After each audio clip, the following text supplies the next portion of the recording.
Bend the knee!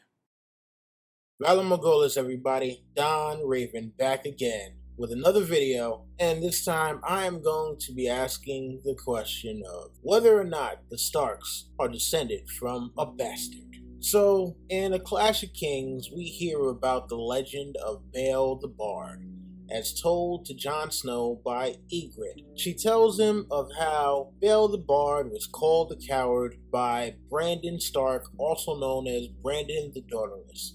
And Bael the Bard decided to sneak across the wall, sneak into Winterfell under a pseudonym, sing a song, and when he was asked what his payment should be, he wanted the most beautiful rose in the gardens of Winterfell. Now, when Lord Stark went to go and pluck this rose, he came back and found that his daughter was gone. He sent men after Bael the Bard, he sent the Night's Watch after Bael the Bard, but to no avail.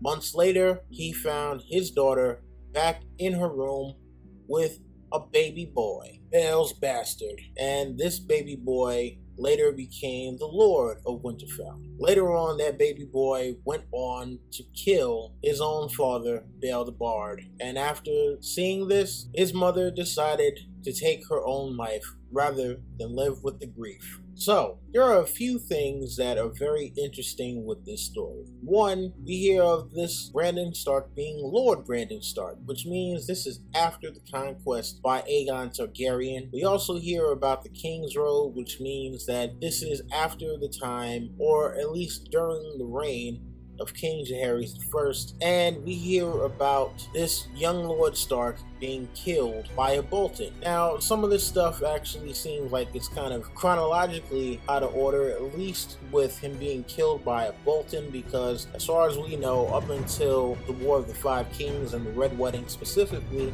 the Boltons had been loyal bannermen to the Starks. But what truly makes this all interesting is the fact that this boy, whoever he was legitimized and became the new Lord Stark, because since this particular Brandon Stark did not have any male heirs, the Stark line would have been extinguished had his daughter not had any children. Now, I'm actually rereading A Storm of Swords right now, and I came across the section where Catelyn is talking to Robb about him not having an heir and possibly wanting to make Jon his heir in case he falls. Now, Catelyn goes on her impassioned diatribe about how you can't trust bastards. Bastards can't inherit unless they're legitimized by royal decree. And this makes the whole Bael the Bard situation that much more interesting because we have a boy who was a bastard who has now been legitimized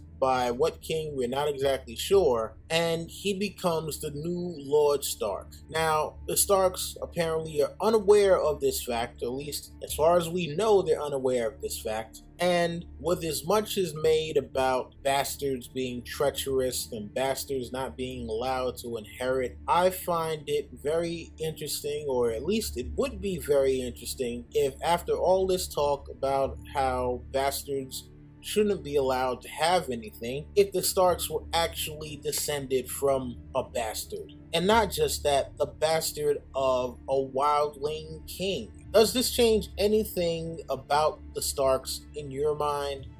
Does it make them any less noble? Would it change the way that people looked at bastards if it were to be found out that the Starks actually are descended from a bastard of Bael the Bard? Let me know your thoughts. As always, rate, comment, subscribe, share. Tell your friends. Come back for more. That's been my time. This is the man in the tree saying Vala Dohyrus.